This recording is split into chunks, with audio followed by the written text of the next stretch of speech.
All right. Welcome to episode 3 of the Creamsicle Chronicle podcast. We are literally a day late and $1 short. Pushed our recording schedule back one day because a certain someone had a conflict, only for Bruce Arians to retire literally an hour before we would have recorded. So I am JT unfortunate. Olson. I am not the one who blew it. I'm Garrett Ballard. I am the one who blew it.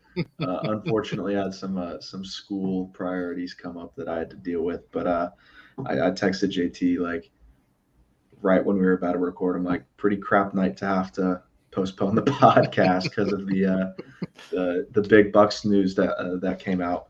But yeah, got the camera going this week. Still gonna touch on that just a day later. So. Could you imagine? It's our 3rd episode of the podcast, and we're on for breaking news. Oh No, my no other goodness. podcast has really hardly touched on this because everyone had already recorded their episode that night. Yeah. So we would have been the first team to have thoughts out there on the issue, and I'll take the blame for this one for sure. that's all right. We'll try and make up for it today with some Yeah. quality content. I'm going to talk about the Arians retirement, obviously, Todd Bowles being promoted to head coach, and we're going to talk a little NFL draft towards the back end of the podcast, which I know Garrett and I both have some history in. We both do a little bit of draft writing. Yes, it's one of my favorite, probably my favorite time of the year for football, unless the Bucs make the Super Bowl, of course. But yeah. Well, anyone growing up a Bucs fan, except for this current generation of kids, True. very familiar with the draft. True. It's very, very true. Instilled in us from a young age. It really, and the worst part is I was a Bucs fan growing up in Detroit, who's even worse than the Bucs most years. So your backup option is also just draft all the time. Yeah, it reminds me of that Bane quote from the Batman. You only adopted the draft. Yeah. I was born in it, raised in it. Yes, sir. Yes, sir. Oh man. So let's jump into the big story here. What are your initial thoughts? There's so many things to break down from the Bruce Arians angle. What are your initial thoughts on the retirement? What does it mean for the Bucs this year?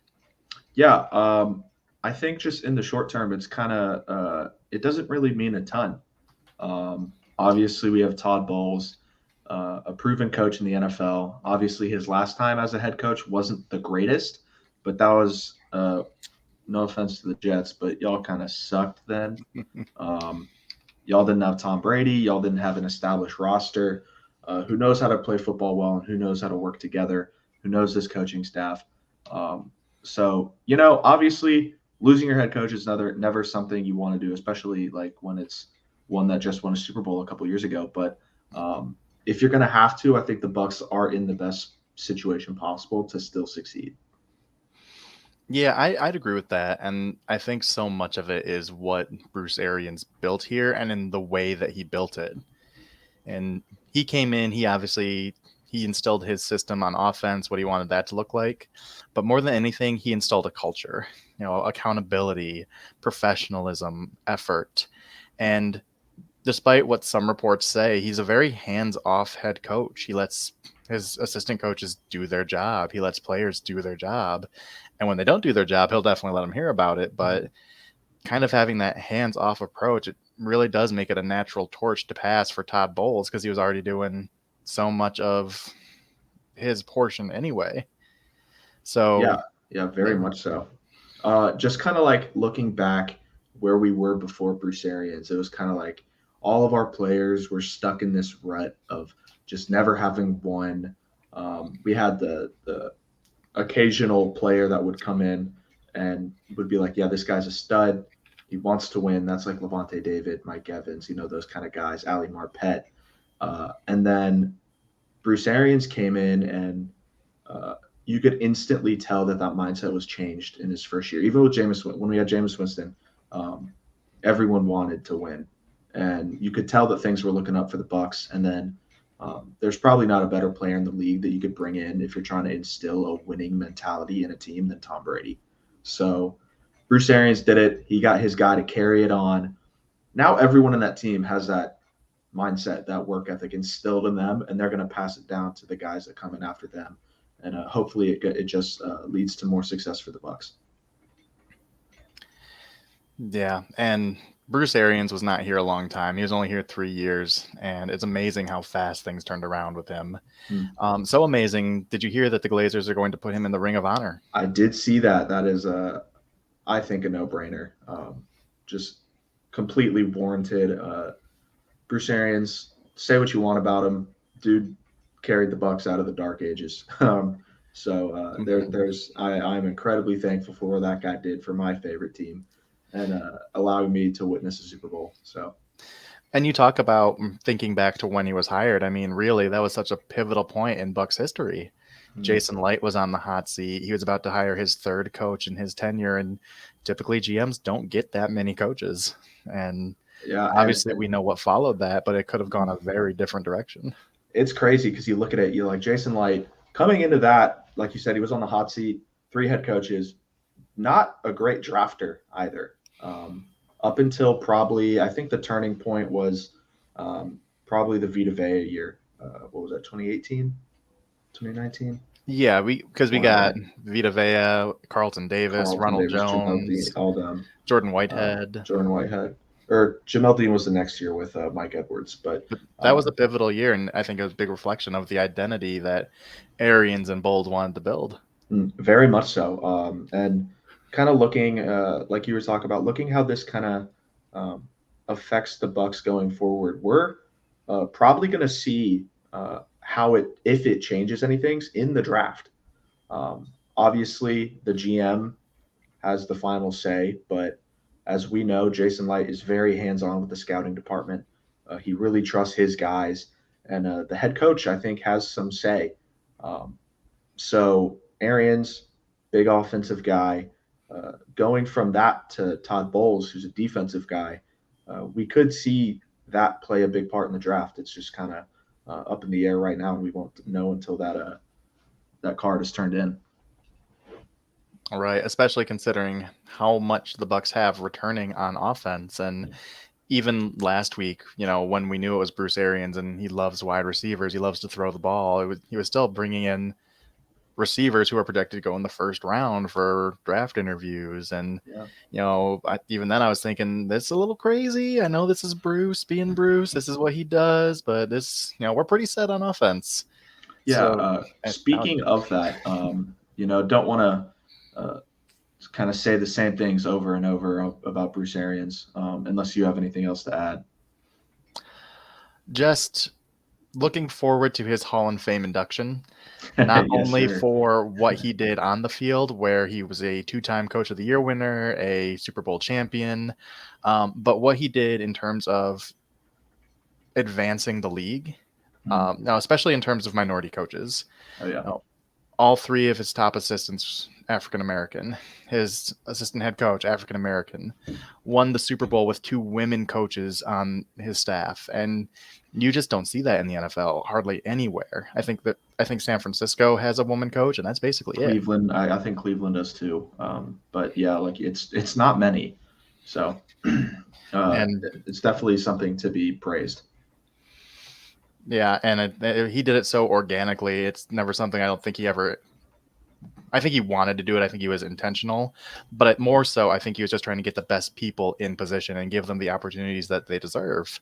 Mm-hmm. And he spoke about that with Todd Bowles when they appointed him head coach, which we can touch on here a little bit, is moving on from Arians to Todd Bowles. And – Arians said he wanted to leave him in a great position. He wanted to give him the opportunity to be successful because he deserves it. And like you said, he had an opportunity in New York with the Jets, but it was not a real opportunity to be successful. You're rolling out Ryan Fitzpatrick, Josh McCown at quarterback. Yeah. You're kind of set up to fail from the beginning there. Very much so. This is definitely it's fair to have your concerns about Bowles as a head coach, because last time he did it wasn't great. But I ask that you kind of look at the situations, analyze the differences, and understand that the situation Todd Bowles is going into right now is a lot different than the one in New York. Like you were saying earlier, all the assistant coaches know how to kind of carry the load if they need to. Like you said, Bruce Arians, very hands-off coach. And I don't really see Todd Bowles being much different. Um, he's a guy that's gonna want the best out of his players, but everyone's going to, and he's gonna still call the defense. But Arians is his offense. He just wasn't really calling it. So Todd Bowles gonna do his thing. I think it's all gonna be organic. I don't think there might be some hiccups in training camp. I don't know, but I'm confident that he can carry the torch well. Yeah, and I think kind of that first year is where you saw Bowles have a lot of success in New York. His first season, I think a lot of people forget this because his overall tenure was pretty much a failure. But his first season, he went 10-6, and he took that Jets defense that had just lost Rex Ryan, just fired him. They were 24th in the league in points against, and in his first season, he bumped him up to 9th. So even though things fell apart there, and mostly because of the offense more than the defense, even then, he was a good defensive head coach. Just couldn't hang on to the ball long enough to keep the other team from scoring. One thing I do want to kind of point out is I don't think the relationship between the coaching staff and the front office was ideal when he was with the Jets. I think Mike Maccagnan was not the best guy that they could have had there, which is proven by the fact that he got fired a couple of years later. But that was definitely something that dragged him down. And as we know in Tampa, that's not the case. Jason Light and the coaching staff have great relationships, work hand in hand with each other on all aspects of the game. What they want to do off-season draft, how they want to operate the roster, like all that is communicated very thoroughly and very well. So it's just a completely different situation and should be judged as such. Mm-hmm. And it sounds like we're both pretty much in the same boat. Yeah. We're pretty optimistic about Bowles. We think he's a really smart defensive mind. I really like Todd Bowles' leadership style. He's more laid back, not such a big personality as BA, but they're alike in a lot of the core value kind of ways. Let me ask you this question. Do you think expectations change at all for the Bucs, or is this year under Todd Bowles still kind of a Super Bowl expectation? They shouldn't change. I think, like I said, this should be something that transitions well. I think as long as you have Tom Brady throwing the ball to Mike Evans, Chris Godwin, Russell Gage, you got a stout offensive line who just picked up Shaq Mason, just got one hole at left guard, but still a top 5 unit in the league. You got pretty much the same defense. It looks like Sue's coming back from, I don't know if you saw his tweet earlier, but he was putting out some hints that he's going to return, which is huge for that interior defensive line. And then just obviously there's a secondary issues. People are going to have that bad taste in their mouth about the blown coverage against Cooper Kupp in the divisional round of the playoffs, which is understandable. But, that's just, we've got a lot of young players in the secondary. There's a big chance that we add some more guys back there. We picked up some veterans like Logan Ryan. The team's just going to keep growing, and if they keep going and keep trending in this right direction, expectations should be Super Bowl. Yeah, I agree. Especially considering all the continuity still on the staff, not just all the pieces that Bruce Arians assembled, but now promoting Todd Bowles to head coach. His defensive coordinator in New York, Casey Rogers, I believe is going to be his defensive coordinator now. I think it's with Larry Foote, I believe. Yeah. Which I'm really excited for that. I think Larry Foote's a great defensive mind. I agree. So there's so much familiarity on this staff. There's so much comfort on this staff. They know each other so well, even in a new position. It's really not a new position in a lot of ways for Bowles because of his experience, and he has so much trust from his previous tenure in New York and this staff in his time in Tampa. Yeah, I'm very confident. I know from what it sounds like you are. From what I've read, seems like a lot of Bucs fans are, and they should be, because Todd Bowles, great coach, great person, still got a great team, and we're going to improve in the draft, which we're going to start transitioning to talking about shortly. But Todd Bowles, defensive mind. The Bucs have interviewed a lot of offensive playmakers for the draft. One might say too many, Yeah. considering what they have on the roster already. And it's not like they're like, yeah, we're going to interview guys that we might take later. These are guys that they would take in the first round. We're talking guys like Chris Olave from Ohio State, Treylon Burks from Arkansas, and Christian Watson from North Dakota State, who is from Tampa originally. He played at Plant High School. These are guys that are not going to be there at 60, or when I can't remember our third round pick, but when we pick in the third round. 92-ish. I think that's it. But they have there's a lot of smoke around the Bucs adding another pass catcher to this unit, which is already one of the better ones in the league. Yeah, they would be drafting, if they were to draft a receiver, it would be wide receiver 4 on their roster, behind Evans, behind Godwin, who may or may not be fully healthy to start the year. But even that, you have Russell Gage fully, newly signed. Yeah, And you paid him $10 million a year. Like that's not a for 3 wide years. receiver. That's not a cheap amount of money to give to a guy who's looking like, if you draft a receiver, going to play 50% of the snaps. Like it's just not a great strategy, in my opinion. Nonetheless, they are bringing them in. They met with Chris Olave at the Combine. They are bringing him in for a top 30 visit. Treylon Burks, he was projected to go in the top 10 going into the Combine as this freak athlete. And Bucs like, yeah, we'll bring him in too. Maybe we'll move up and get him. Maybe he'll slide to us. But we're definitely looking first round wide receiver is all the signals they're sending out. Obviously, visits aren't everything, but it's what we got to go off now. So it's really looking like the Bucs are seriously considering adding another wide receiver. So it's definitely interesting. And another name, like I said earlier, Christian Watson. I think he'll count as a like a home visit, area visit, local visit. I don't know what they call them. One that won't count against the top 30 visits. So, yeah. And that is such a nice one to have because he tested like such an amazing athlete. Yeah. I read that he only came in short of Calvin Johnson in the history of the Combine, according to his relative athletic score. And I don't have to tell you, Calvin Johnson was a pretty good athlete. pretty freaky athlete, yeah. Yeah, 6'4", 240, 4.3 speed, no big deal. Christian Watson, idiotic. Right behind him. Yeah, if there is going to be, I mean, it's not looking like that anymore. Like you said, he tested like a freak. But if there are going to be one of the three that's going to fall a bit, I'd expect it to be Christian Watson, just because I think the other two are better. But if the Bucs don't pick him at 27, they'd have to trade up to get him if they want him.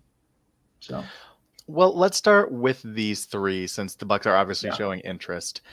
Of these three, which do you think would suit the Bucs the best for what they need to complement what they have? And which one of these three guys do you like the best? Who is your top dog in this group? Yeah, so I'm going to start with the first question you asked. Which do I think suits the Bucs the best? And I kind of just turn immediately to where they line up and if they can be flexible with that, because we see Chris Godwin and Mike Evans are both guys who can line up in the slot and outside. Russell Gage, maybe a little bit more one-dimensional, and like he's a big fade guy, but this is a guy that we've seen Atlanta line up in the slot a lot. So all three guys that they got, very capable lining up. Oh, wait, no, I'm lying. That's false. I'm thinking of someone else. I saw a chart. He can line up either place and has success from both of them. Sorry about that. So just kind of looking at that, that's going to narrow it down personally to Treylon Burks for me. I think Chris Olave, great receiver, doesn't really have the run after the catch that some of these other guys do. Doesn't really deal with contact amazing. He's good in the air, but like if you can get him off his route a bit, nudge him off, get him a bit rattled. But and then Christian Watson, like you said, big, 6'4", fast. He's going to be a guy that really works on a vertical plane a lot. Going to be running out a lot of go routes, and while that's valuable in its own right, the Bucs do a lot of in-breaking stuff over the middle of the field from all places that a wide receiver can line up. You look at Treylon Burks. This is a guy with elite run after the catch ability. This is a guy who can burn you deep. Obviously, he didn't run the fastest 40, but if you turn on the tape, like there's one play against Arkansas that I think everyone's seen about 50 times. He's on the outside, lines up on the outside, and just runs a go route, burns the DB for like a 70-yard touchdown. It's insane. I said the Arkansas game, the Texas A&M game. Well, you're not wrong. It was an Arkansas game. It was an Arkansas game. Just, but I think Treylon Burks is that guy who's going to offer the blend of positional versatility and playmaking ability that the Bucs are going to value a lot, like they have with. He's from a impact. I think he could have a very similar impact to Chris Godwin, and also I think he is out of those three the best. I have him as my wide receiver 1 in this draft. Okay. So, yeah. All right. I don't hate it. I know you don't. But Yeah, you don't expect the guy who's 6'3", 225 to be the most versatile in that group, especially with Chris Olave, who's, 6 feet, super fluid, extremely fast. Very good route runner. Very good route runner, by the way, Chris Olave. In theory, he has all the tools to be a great yards after catch kind of guy.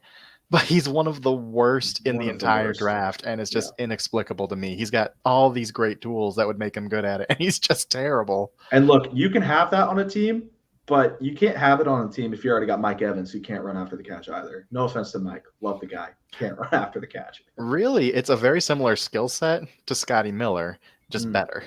Yeah, pretty much. It's the same thing. Super fast. Can't. Probably a better route runner. Yeah. Oh, yeah.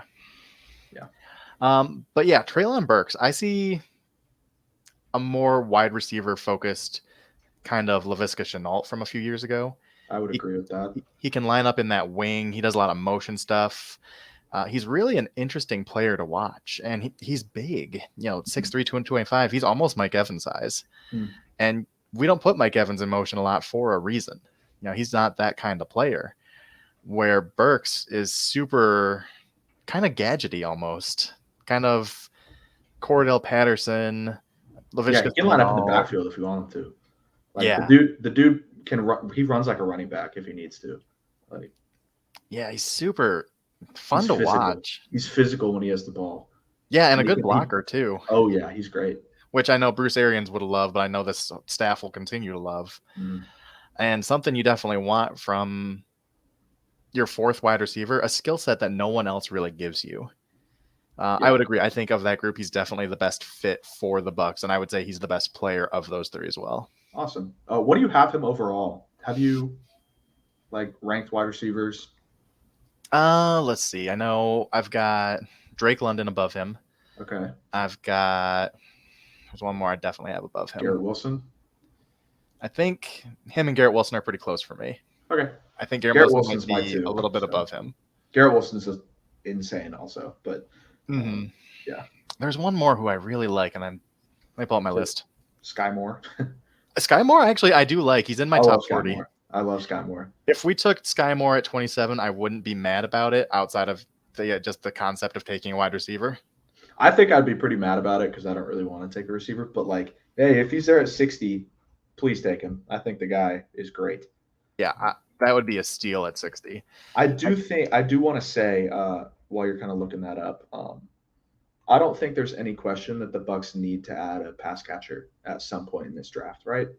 Agreed. Yeah, we saw kind of when Godwin was hurt, when AB was no longer with the team last year, we kind of saw what the depth of this wide receiver room can do, and it's not much. It's nice that they brought back Perriman. I think he's a good depth piece, but Scotty Miller didn't really do a ton last year. Tyler Johnson was super disappointing in his reps, could not catch the ball, which is really frustrating because I really liked that pick. I thought that was going to be a good depth pick for us when they made it, but that's really not looking like the case. Darden is not good. Even at returner, he just slips all the time. So hopefully year 2, he can kind of get into that rhythm, more comfortable in the league. Yeah. But I was once told hope is not a plan. So yep. time to add somebody, if not the Yeah, first round or even the second round, definitely third or fourth round. I'd definitely consider third round. I'd consider second. I don't think I'd consider first if I were the GM, but second round, you can make the argument. Third round, it's I draft a receiver third round if there's one there that I like. Let me tell you the answer to my wide receiver one with a potential target in the first round for the Bucs. Yes, sir. That's Jameson Williams. Interesting. And he's off the radar right now a little bit because he injured his Achilles he ruptured? Either that or the ACL, one of the big ones. I can't. Yeah, major injury in the postseason. But he is extremely fast, which obviously this offense will love. Mm-hmm. And underrated physical. He's a gritty player. He makes tough catches. He is, I think, 6'2", 200 pounds. So he's not a small speedster like a Scotty Miller. He's bigger than Chris Olave, more versatile than Chris Olave. He is a solid route runner. I don't want to say he's great. There are definitely better route runners in the class, but I wouldn't say he's a bad route runner. Yeah. With great speed. So I think all of those things make a perfect kind of match for a Bucs receiver. I think that's a lot of what they're looking for in terms of blocking ability, size, grit, speed. And he'd be a really great value for this team who can afford to get a player who's a little slower to kind of come back because they have 3 top receivers ahead of him already. Yeah. I do want to say yesterday I did see Dane Brugler tweet out that a lot of teams still consider Jameson Williams wide receiver 1 and that it's looking like he's not going to last very long in the first round. So, and it's so hard to read the tea leaves right now because we are in full smokescreen season. Very true. And I saw Matt Miller put out a tweet earlier today that said both Ohio State guys are going to go earlier than people are expecting, which, say what you want about Matt Miller in terms of evaluation, definitely not my top read, but he's definitely someone who's connected. He is hearing as much as anyone out there. So that's interesting to me because I feel like they're going to go pretty high. That's what I was thinking. Like, I don't like, I've been seeing them mocked like 10 to 20 range. I mean, Garrett Wilson's like top 15 block. I feel like that dude's insane. And then Olave has always been a first round player. So I don't really know. That's interesting. So, yeah, there's a reason no one ever gets that perfect mock draft. Yeah, very, very true. It's a crapshoot from the outside. So, kind of just like we said, I know we didn't really plan this before, but I thought it'd be worth talking about.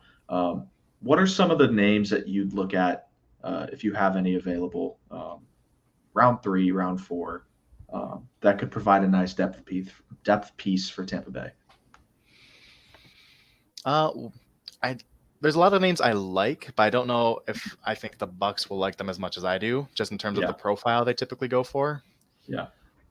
One name I really like is David Bell, who I think they would like. He reminds me a lot of Tyler Boyd in Cincinnati. Yeah. He isn't spectacular at anything, but he's good at everything, and he's going to be a really good possession receiver. He can make plays. He's just all around a really well-rounded, nuanced wide receiver. I have some concerns about his speed.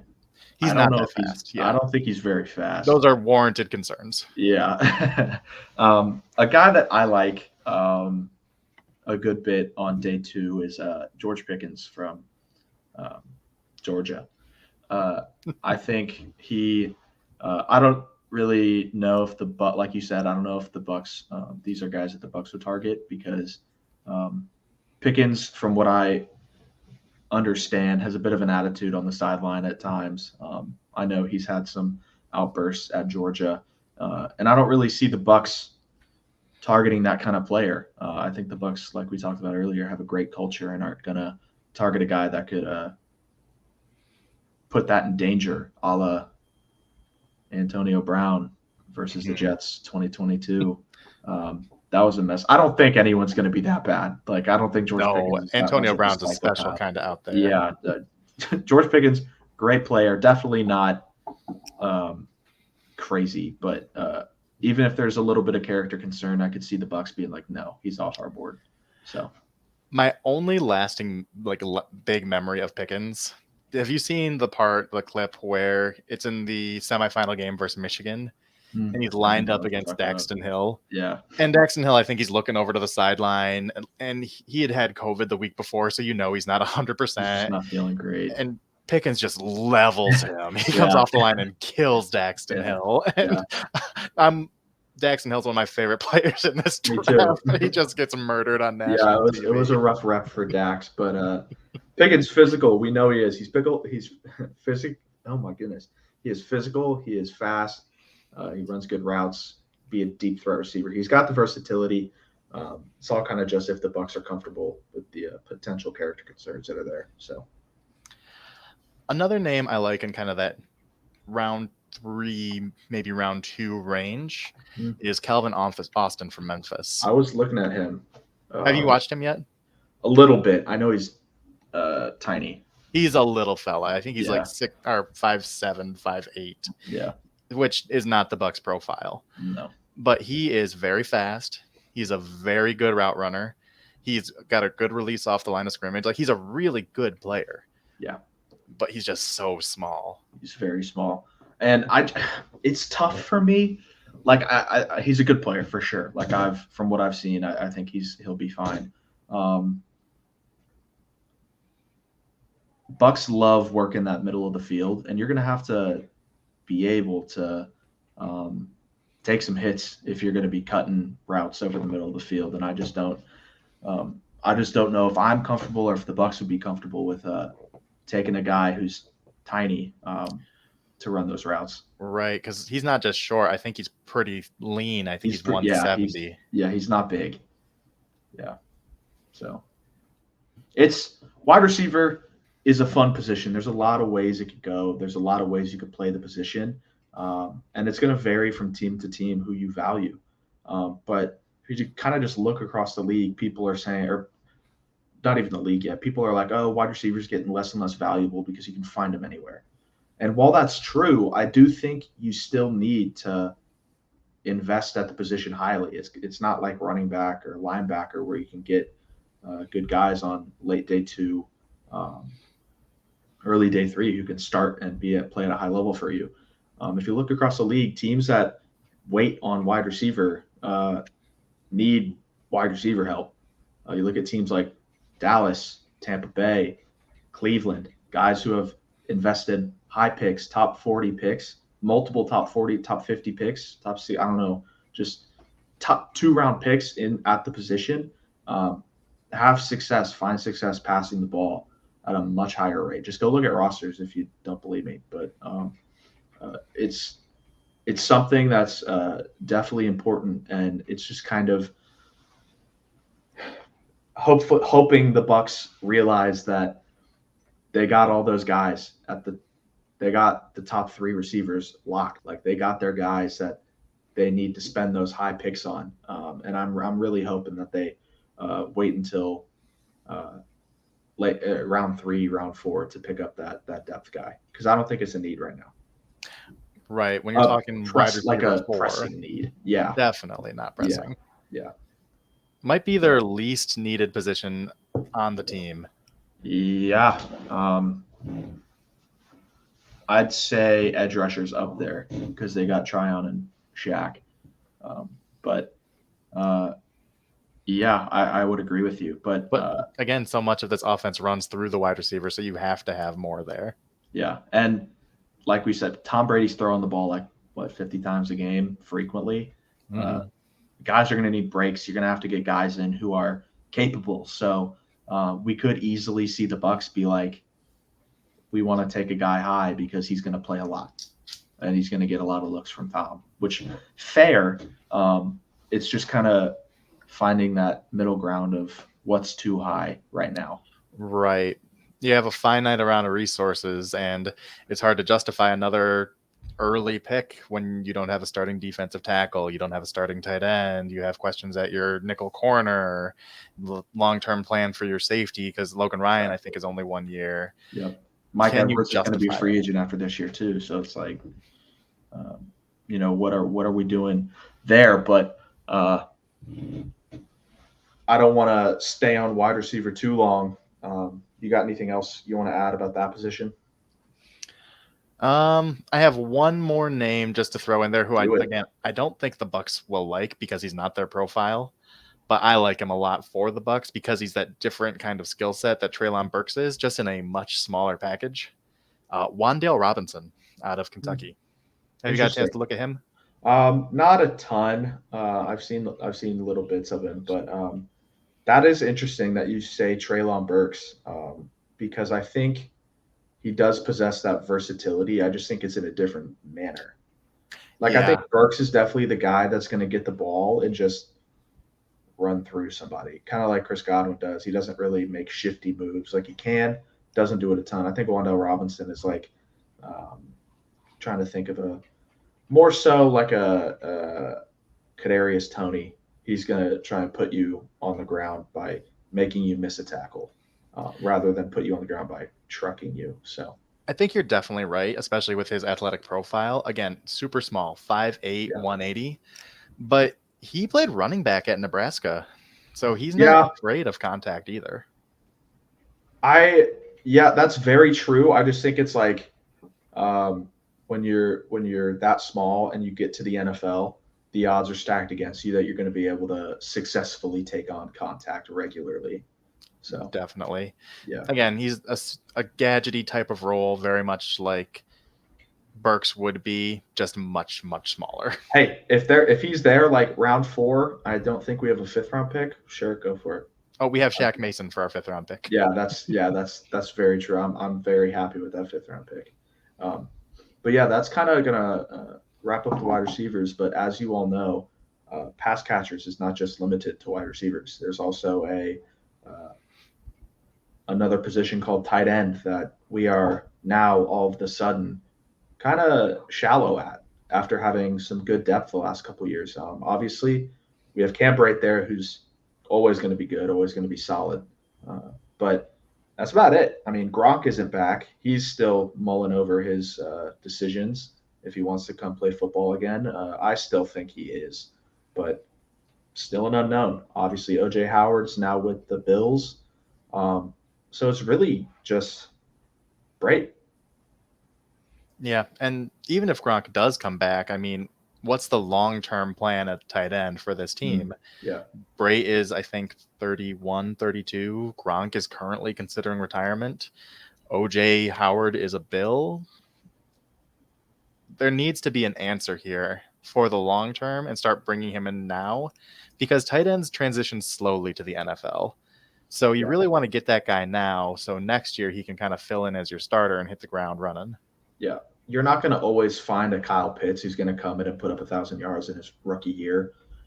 It's more so like, I think I can't remember where I saw this, but I think year 3 is like the average of a tight end on a rookie deal who makes a good impact, like a high level impact for their team if they're going to. It'll be year 3, which is, like you said, a bit down the road, and you got to get on it. Like you're talking about, if you can't really wait, um, especially when we have a Super Bowl window open. So the position not as important as wide receiver. Tight end is kind of a position that's going the other way in terms of value. I think even more so than wide receiver is. Definitely for this offense. For sure. But it's all the positions are important in their own way, given the right circumstance. So, who are some guys that you like? Obviously, this offense is like they're going to be blocking a lot. Go out for it's. If they bring in a guy, it's probably he's going to get limited receiving reps. I feel like. So this tight end class overall, I'm super lukewarm on. Yeah, me too. There isn't a single guy who really jumps out at me and stands out above the rest. It's a lot of times it's kind of splitting hairs between these guys, and even if the best tight end is on the board at pick 60 when the Bucs have the opportunity, he might not be worth that value to me. He might be more a 3rd-round target in my own evaluation. I think the Bucs would still strongly consider it due to their need, and they were interviewing tight ends at the combine, including one guy who is widely considered the top tight end prospect in Colorado State's Trey McBride. Yeah. It's weird because when it's kind of like the same question as wide receiver. At what point do you say, yeah, we'll pull the trigger on a tight end in comparison to the other needs, right? Obviously, there are uh, multiple different types of tight ends. You can have your blocking, you can have your receiving, but in the end of it, I think you're going to want a good receiving tight end. Um, and Trey McBride, like you were talking about, probably my tight end one at the lowest, tight end two. Um, Dude is just has been a machine for Colorado State for the last couple of years. He's got good size, really physical, really good athlete, good movement skills. He's not the I wouldn't call him like an overpowering blocker. He's really good when it comes to kind of sealing things off. Not a guy you want at the point of attack like a Gronk, where you can just body him with an end and he can get the best of that matchup. Mm. But he's a guy who can move a little more, put him in motion. I like that. That's a good way to describe that, I think. I think the other kind of guy who's universally kind of regarded at the top, at least from what I've seen, and for me, is Isaiah Likely from Coastal Carolina, who I really like. Another guy who's going to primary receiver, little bit. I mean, I can't say that because the two schools at the top are Colorado State and Coastal Carolina, so it's not like they're coming from big schools. But yeah, I like Likely. Yeah, Likely's kind of that same mold. Not the biggest tight end. I think he's 240. Yeah, I think right around that. And I think McBride's pretty similar, 245. Mm-hmm. But they're kind of cut from the same cloth. Yeah, I'd agree. I think both of them are really confident receivers who can make the catches over the field. I think when we see about where the Bucs have ran Gronk the majority of his time here, it's just up the seam. Obviously, you're going to get him on fades every now and then, but he had that.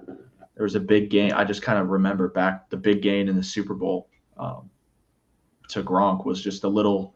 He just probably ran 10 yards up the seam, and Brady just dumped it to him, and he just ran for probably another 25, 30 yards. Ended up scoring the Leonard Fournette rushing touchdown.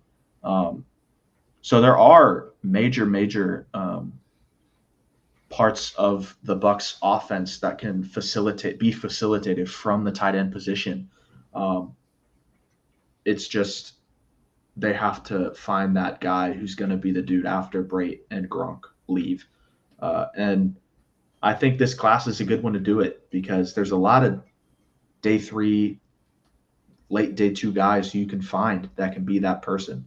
I don't know if Likely and McBride are going to be that answer because I think they might go earlier than the Bucs want to use a pick on the position if they want to at all. But do you got any guys that you kind of have seen that could be an option on like day 3? Yeah, let me give you 2 who are kind of heading in opposite directions during this draft process. I think I know one you're going to say. One started out highly regarded early, and he's really dropped off. And that is one Jalen Watermeyer from Texas A&M. Yep. And he honestly might be my favorite tight end in this class. He's different than the other ones because, one, he's not a great athlete. He tested very poorly. Yeah. Let me pull up his pro day numbers real quick. Oh, they're going to be brutal. I know this is not a good horse to hitch my wagon to, but I like him as much as anyone. He's a different skill set. He's bigger body. I think he's like 6'5", 260. Yeah, he's definitely and he isn't a great blocker. You'd want him to be a better blocker for his size. But there are games I've seen flashes from him. Like I thought he had some nice reps in the Alabama game. And you wouldn't expect him to show that well as a guy who isn't a great blocker versus Alabama. But there were moments where I thought, well, he did a pretty nice damn job on that guy. Yeah. But no, he is not a good athlete and not as good a blocker as I would want him to. Yeah, that's kind of what scares me because if you're not a good blocker, you should at least be a good receiver. and maybe he can catch the ball well, but he can't get open because he ran a 5.0340. Oh, it was bad. It was so bad. Like, I am not a type of guy that's going to be like, athletic testing is the death sentence if you test poorly. But I also think there's a difference in a tight end running like a low 4.7 and then a 5. I do think there are thresholds that players need to meet when they're coming to the NFL. And oh man, I just can't get on board with the tight end that ran a 5-second 40. But you know who he kind of reminds me of a little bit? He's a kind of like a thicker Cam Brate. Another guy who's not a great athlete and not a great blocker, really, but he very similarly, he uses his frame well. He's got a great catch radius. He's fluid. There's a lot of things I like about what Wademeyer brings to the table that realistically aren't the two most important things that I'm looking for in terms of his athletic profile and his blocking ability for this offense. So at his pro day, Cam Brate ran a 4.77. Which is a lot better. A lot better. So what was his weight on that, though? Let me look. Because Wademeyer is thicker, I think. Oh my gosh. Cam Brate pro day. Oh, I spelled Brate wrong. This says 249, and then this one says Wademeyer weighed in. Oh, they just put in 5,000 tweets about the 40 times. No, give me his weight. Here we are. Maybe Pro Football Network's good. I hope they have it. 255. Okay, so he weighed a little smaller at his pro day. He is a bit bigger, but I don't think that extra 8 pounds is gonna equate to a 0.3 second slower 40. So I know. You might like him. Trending wrong. If they pick him, you might be happy. I will not be happy. I'll tell you that. But if he's there in the 4th round, maybe even the 7th with the way he's tested, it has been. Look, if he's there in the 7th, sure, go for it. I think there are better options in the 4th round. Well, let me give you the other guy who's heading in a much more positive direction, who's doing everything right in the pre-draft. Yeah. And that's Jelani Woods. Oh, yeah. That guy's a freak. That guy's a freak athlete. He's big and fast. Yeah. What is he? 6'7", 260? Let me pull up his. And he put up kind of Kelvin-esque, Johnson-esque numbers as a tight end. I think I saw he was the best athletic profile a tight end has ever had. Yeah, it was nutty. I'm pulling up okay, here we go. So he at the combine, oh my gosh, 6'7", 259. Sorry, there's volume, like music or something playing. Ran a 4.61 40-yard dash. Freak. Yeah, he's a good blocker too. Yeah. I mean, I hope so if you're 260. Unlike Wademeyer. Yeah, that's. But I definitely agree with you. Jelani Woods, very, very good, very, very good athlete, good tight end. It's just, I wonder what his ceiling is in the draft. Not like, kind of like how good can he be, but just how high is he gonna go? Like, when's the team gonna be like, yeah, I'll take a chance on the athleticism? It's hard to say because he's done everything right. He was great at the Shrine Game. The Combine obviously was amazing. But you look at a guy like George Kittle, who also had great athletic testing numbers, was a great blocker at Iowa. I think he went in the 4th or 5th round. Yeah, he was day 3. And Woods is super raw. I think he's only been playing tight end for 2 years. Yeah, it's not been long. So he is not a polished product, but in terms of talent and athletic ability and size, he's that perfect ball of clay that you want to mold. Oh, for sure. I definitely agree with you in that sense. But like I kind of just said, what for you? Just a question. Where would you take that? I would think about it at the end of the 3rd. It depends on how the board kind of falls. It's not my top priority. I'm definitely more trench oriented with defensive tackle, maybe a nickel corner, /safety, maybe a guard. Yeah. But if there's no value at those positions, I would look at Woods and like, yeah, I can roll with this. Yeah, I think that's fine with me. But another question to kind of bounce off of that one. If you're picking at the third and the tight end depth is looking pretty good according to your board, I don't know what your board looks like, but if you see Jelani Woods sitting there, and then we have a 4th round pick, right? Yes. Okay, that's what I thought. But there's still some good names at the tight end position.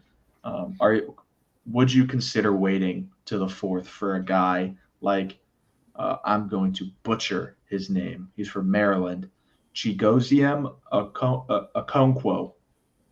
Do you know who I'm talking about? I know the name. I haven't actually watched him. So I would recommend watching him. So he's a bit smaller. He's definitely a receiving tight end.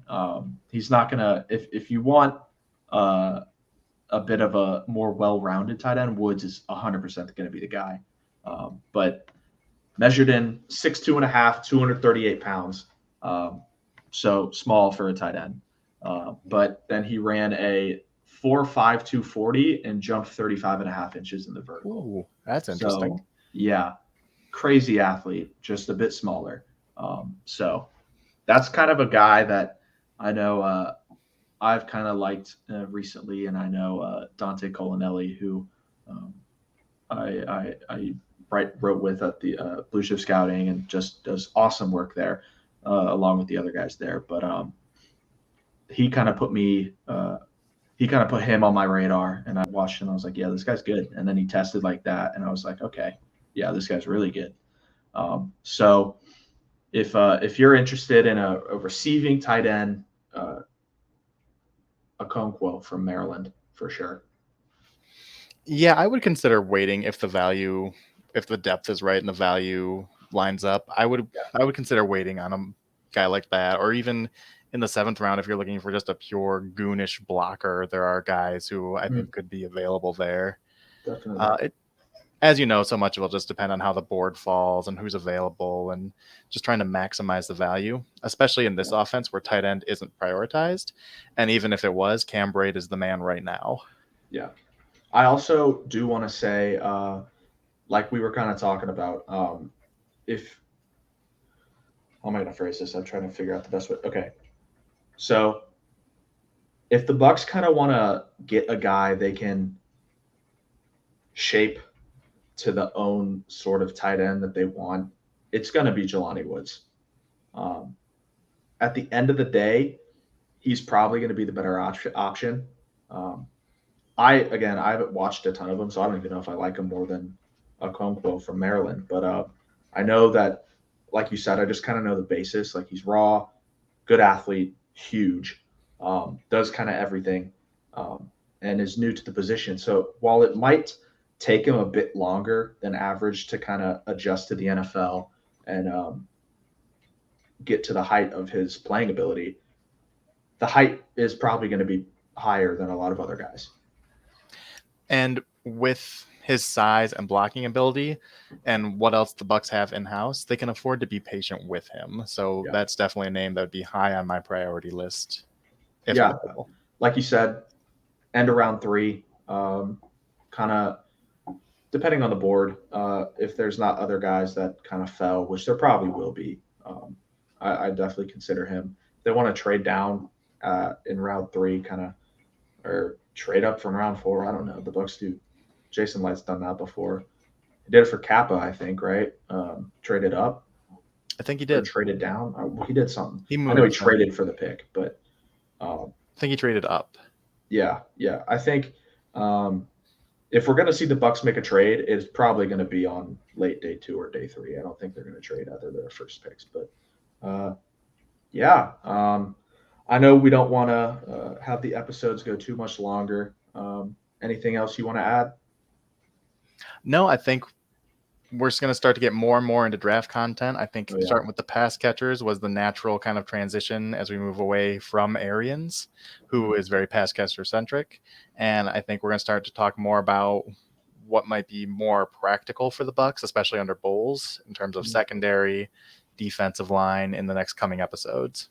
Yeah, we're just going to kind of go through our the positional needs that the Bucs have, throw some names out that they could be looking at, things that we're seeing from people in the more in the know than us. And then I think we're going to conclude with a mock draft right before draft weekend. I think we should. I do want to say this. We should record a day earlier for the draft because I know it takes like 2 days to go out. So Smart. if we record, just to get it up like Thursday morning rather than Friday morning. So draft weekend, Thursday morning. That's what y'all should look for. So again, had a good episode. Glad y'all joined us for this one. Can't wait for the next one for more draft talk with JT. As always, go Bucs, man. All right, go Bucs. Yeah, not JT.